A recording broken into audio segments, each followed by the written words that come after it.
বিশ্ব মানবতা দিবসে আরেক মানবতার উদ্যোগ নিয়েছে দুরন্ত বাজার সুপার শপ। গত রমজানে ৬৪০ টাকা গরুর মাংস বিক্রির যে ধারাবাহিকতা, সে ধারাবাহিকতায় ১০ই ডিসেম্বর থেকে ৬৪০ টাকায় গরুর মাংস বিক্রি করছে দুরন্ত বাজার নামের এই সুপার শপ। চট্টগ্রামে দুরন্ত বাজারে রমজানের মতো এবারও মানুষ গোশত নিতে পেরে স্বস্তি প্রকাশ করেছেন সাধারণ ক্রেতারা। ভালো, অনেক ভালো। তারপর প্রোডাক্টগুলোরও প্রাইস অনেকটা রিজনেবল রাখছে। মানে যেমন আমি আজকে প্রায় ৪,০০০ টাকার মতো প্রোডাক্ট নিলাম, হয়তো আগামী মাস থেকে পুরা বাজারে এখান থেকে। দ্রব্যমূল্য ঊর্ধ্বগতির বাজারে সবকিছুতেই মানুষের হাহাকার। গোশত খাওয়া এখন সাধারণ মানুষের নাগালের বাইরে। দীর্ঘদিন ধরে গরুর মাংসের দাম ছিল মধ্যবিত্ত ও স্বল্প আয়ের মানুষের নাগালের বাইরে। ৮০০ থেকে ১,০০০ টাকা কেজি মাংস কিনা অনেকের পক্ষে সম্ভব হচ্ছিল না।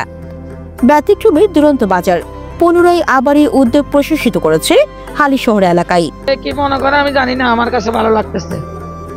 কম টাকায় পাচ্ছি, ৬৪০ টাকা করি, আর হাঁস সহ মিশানো আর কি। বাইরের থেকে তো এখানে অনেক কমে আছে, সেজন্য তো হাসির দ্বারা। সকাল থেকে দুরন্ত বাজার সুপার শপে হালিশহর পোর্ট কানেক্টিং রোড খান বাড়ির বিপরীতে নিম্নবিত্ত, মধ্যবিত্ত, সাধারণ মানুষের সমপরিমাণে নারী পুরুষের অপেক্ষাকৃত ক্রেতাদের উপস্থিতি ছিল দেখার মতো।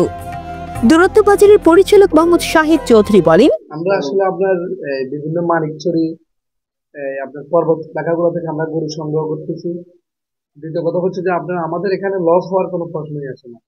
হয়তো আমাদের লাভটা সীমিত হচ্ছে, যেখানে আমাদের অতিরিক্ত লাভ আসার কথা ছিল, মুনাফা আসার কথা ছিল, সেক্ষেত্রে আমরা কিছুটা মুনাফা পাচ্ছি।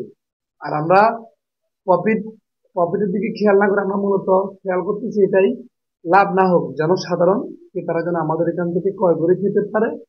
গত রমজানে ৬৪০ টাকা দামে গরুর মাংস বিক্রি করেছিল দুরন্ত বাজার সুপার শপ। এরই ধারাবাহিকতায় আজ ১০ই ডিসেম্বর থেকে আবারও উদ্যোগটি গ্রহণ করেছে এই সুপার শপটি। তবে এত কম দামে গরুর মাংস ক্রয় করতে পেরে খুশি হয়েছেন ক্রেতারা। তারা বলছেন, যদি সারা দেশের সুপার শপগুলো এই দুরন্ত বাজারের মতো উদ্যোগ গ্রহণ করে, তাহলে নিম্ন আয়ের মানুষ কম দামে গরুর মাংস ক্রয় করতে পারবে। আবুল হাসনাত মিনহাজ, দৈনিক প্রতিদিনের কাগজ, চট্টগ্রাম।